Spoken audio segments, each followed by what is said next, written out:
Chapitre 14e. Retour à Ithaque. Malheur à moi, sur quelle île ai-je encore échoué? Je ne reconnais rien dans ce brouillard. Ce n'est pas Ithaque, mais une terre inconnue. Que les dieux maudissent les marins phéaciens. Je me suis endormi sur leur navire et ils m'ont débarqué sur le sable. Alkynos a donc sacrifié un bœuf à Zeus en vain, et les libations sur le port pour bénir mon retour n'ont donc servi à rien. Les Phéaciens m'ont trompé. Ils semblaient pourtant si émus au récit de ma vie, et tous prêts à m'aider. Comment ai-je pu leur faire confiance? Que faire maintenant de leurs innombrables cadeaux? Les cratères d'or, les chaudrons pour les ablutions et leurs trépieds de bronze, les vêtements riches tissés. Si je les laisse ici, ils risquent d'être volés. Les marins phéaciens, d'ailleurs, se sont peut-être déjà servis. Que vais-je trouver sur cette terre? Des brutes? Des sauvages sans justice? Ou bien des hommes hospitaliers qui craignent les dieux? Et toi, le pâtre, tu es le premier homme que je rencontre ici. Ne cherche pas à me voler. Dis-moi, quel est ton peuple et ton pays? Est-ce une île aride ou fertile? Tu es vraiment bête, inconnu. Où viens-tu de très loin pour ne pas connaître ce pays? Sur cette île escarpée, on trouve du blé et de la vigne. Terre de chèvres, terre à vaches, les forêts poussent aussi. Les pluies sont régulières et les sources claires. C'est pour cela, étranger, que jusqu'à Troie, tout le monde connaît le nom d'Ithaque. Zeus, merci mon Dieu, je suis sur ma terre natale. Enfin, mais méfiance. Ami, c'est vrai, j'ai entendu parler d'Ithaque jusqu'en Crète, et j'y suis venu à mon tour avec ces biens que tu vois là. Et sans rougir, je m'invente une histoire à faire pitié. Ulysse, même dans ton pays, tu ne t'arrêtes pas de ruser, de mentir et de tromper tout le monde. Mais tu as beau être malin, tu ne m'as pas reconnu, moi, la fille de Zeus, celle qui t'aida dans chacune de tes épreuves, celle qui t'a gagné la confiance et l'amitié de tous les Phéaciens. Poséidon d'ailleurs n'a pas apprécié que ces merveilleux navigateurs te ramènent chez toi. Pourtant, cette fois, je crois qu'il a vraiment perdu la partie, et grâce à moi, ton destin s'accomplira. Athéna la divine, sous les traits d'un jeune pâtre, et voilà qu'elle m'apparaît maintenant sous l'aspect d'une femme belle et grande. Les dieux aussi aiment nous tromper. Que veut-elle me révéler? Je suis venu te dire ce que le sort te réserve maintenant. Mais quoi qu'il puisse t'arriver, ne révèle à personne, ni homme, ni femme, que tu es de retour. Supporte les insultes des uns et les violences des autres sans un mot.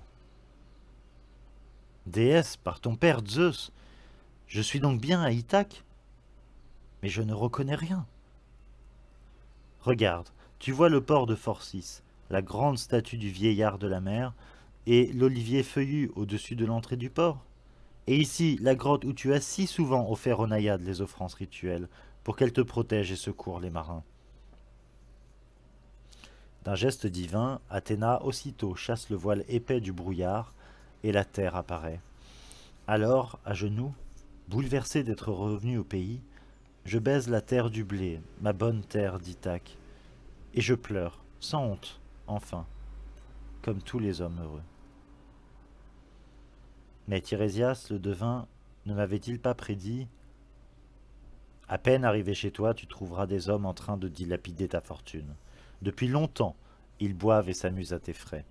Ils courtisent ta femme, Pénélope, et lui offrent des cadeaux, ainsi que le veut la coutume, lorsqu'ils convoitent une femme pour conclure des alliances. Ils rêvent de revenir roi d'Ithaque à ta place. Tu leur feras payer leurs crimes par la ruse ou par la force. Assis sous l'olivier sacré, je regarde la mer où j'ai tant souffert, écoutant les instructions d'Athéna. Une fois encore, elle promet de m'aider, même si je dois combattre à 1 contre 100. Les présents reçus des Phéaciens, une fois dissimulés dans la grotte des nymphes, je te révélerai ce qui se passe chez toi et comment attaquer tes ennemis. Ils veulent tuer ton fils, prendre ta femme et le pouvoir. Je vais te rendre méconnaissable, vieillir ta peau, faire tomber tes cheveux blonds et délaver ta pupille. Puis je t'habillerai de haillons crasseux, loqueteux. Comme manteau, tu porteras une peau de cerf râpée, avec un bâton, une affreuse besace. Tu seras hideux à voir, aussi bien pour tous les prétendants que pour ta femme et ton fils. Ensuite, tu te rendras chez Eumée, ton porcher. Il a toujours de l'affection pour toi. Il aime ton fils et prend soin de la prudente Pénélope. Tu le trouveras près de la roche aux corbeaux. C'est là qu'il mène paître ses porcs. Reste avec lui et questionne-le longuement. Moi, pendant ce temps-là, j'irai à Sparte, où vivent de trop jolies femmes ont retrouvé ton enfant Télémaque. Il te cherche, Ulysse, et espère glaner quelques informations auprès du roi Ménélas sur ta disparition. N'a-t-il pas été l'un des derniers à croiser ton bateau? Pourquoi ne lui as-tu pas dit où j'étais, toi qui sais tout? Tu voulais qu'il souffre à son tour? Qu'il erre lui aussi sur la mer? Et que d'autres en profitent pour le ruiner? Ne t'inquiète pas pour lui, c'est moi qui l'ai guidé pour qu'il soit reconnu, lui aussi à cause de ses exploits. Il ne lui arrivera rien, même si certains le guettent en mer pour le tuer avant son retour.